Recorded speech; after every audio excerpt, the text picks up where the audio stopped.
O que te faz um ser humano?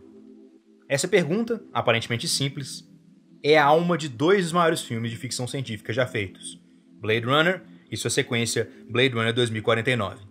O que te faz ser um ser humano? É sua capacidade de reter memórias? É sua capacidade de criar novas memórias? Mas aí, qualquer robô poderia fazer isso. É sua capacidade de ter autorreflexão? Como uma inteligência artificial, talvez? Ou é sua capacidade de criar? Ou talvez nem isso, na verdade seja uma questão de identidade e como a gente se encaixa dentro do mundo.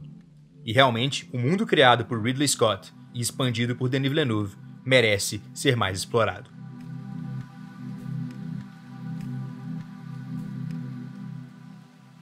Trazido em 1982 por Ridley Scott, Blade Runner foi um fracasso comercial, mas acabou se tornando um ícone na nossa cultura pop. Hoje é tido como um dos melhores filmes de ficção científica na história e inventou basicamente o gênero do cyberpunk, que é aquele gênero de ficção científica que mistura elementos analógicos com um cenário futurista.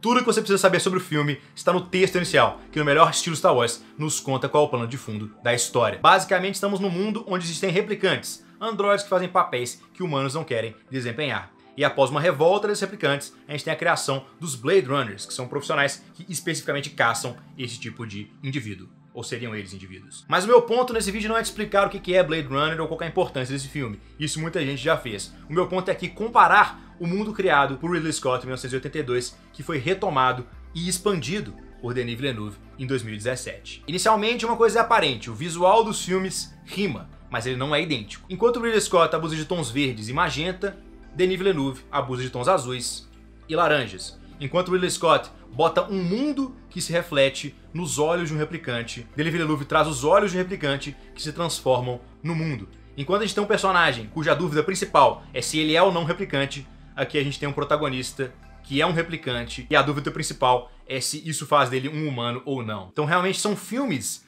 muito similares, mas ao mesmo tempo quase opostos, e propositalmente. A grande questão de Blade Runner sempre foi: o que é um ser humano? O que faz uma pessoa ser um ser humano? O que faz uma coisa poder talvez ter uma consciência e ser considerada um ser humano? Replicantes são diferentes de nós, ok, mas por quê? Isso deveria ser colocado dessa maneira? Isso é justo?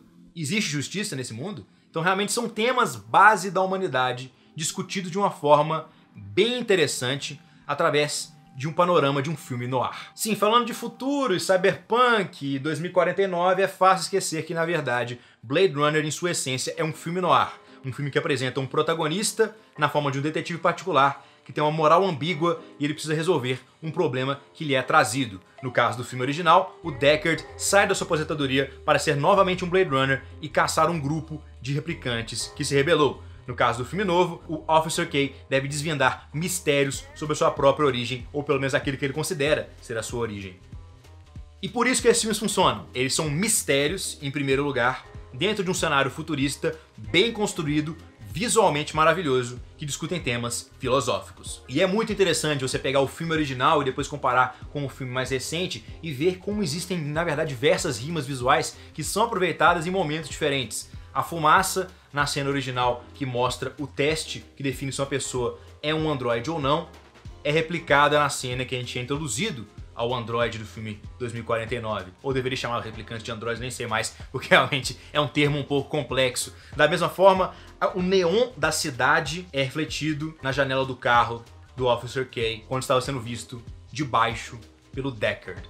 E mais do que isso, a gente tem aqui a introdução de alguns temas muito interessantes sobre a devolução do mundo.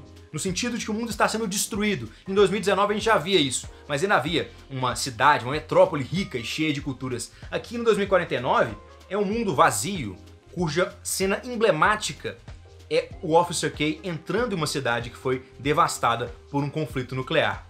E é realmente interessante você ver o Denis Villeneuve dissecando essa cena e o objetivo dele em colocar determinados elementos. Então, a gente vê aqui elementos eróticos em estátuas gigantes que estão sendo ali passadas pelo nosso protagonista, e depois do nada a gente vê uma abelha. Aquele personagem nunca viu uma abelha.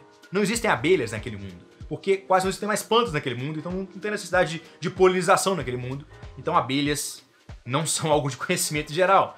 E o fascínio do personagem principal com um elemento tão pequeno é algo que nos demonstra que, na verdade, a vida é algo muito importante para esse protagonista. Da mesma forma, no filme original, tínhamos algo muito semelhante. Tínhamos um personagem que era um replicante que não sabia o que era um jabuti. Na verdade, ele sabia o que era uma tartaruga, mas ele nunca tinha visto uma tartaruga. Então, a gente tem alguns elementos que são reaproveitados em outro contexto e realmente nos dão uma ideia que a questão principal do filme não foi respondida no primeiro e talvez também não tenha sido respondida no segundo. Mas o grande passo que é tomado é a partir, novamente, como eu digo, da pergunta. Então vamos voltar aí à pergunta. Do filme original, seria Deckard um replicante? Bom, de acordo com Ridley Scott, sim. De acordo com Harrison Ford, não. Mas isso importa? Essa aí já é a pergunta do segundo filme. Por isso que pra mim Blade Runner 2049 funciona tão bem como uma sequência, porque ele pega os temas do Blade Runner original e os expande de uma forma natural. Ele continua a discussão. Não são filmes opostos, como eu acabei de dizer, então agora estou me contrariando, porque são filmes na verdade complementares. A gente tem o magenta e a gente tem o verde. A gente tem o azul e a gente tem o laranja. E realmente esses aspectos transformam uma narrativa de 30 anos em um único universo coeso. Então, na verdade, ao comparar e contrastar Blade Runner 2049 com Blade Runner ou vice-versa, percebemos que a questão continua sendo uma só.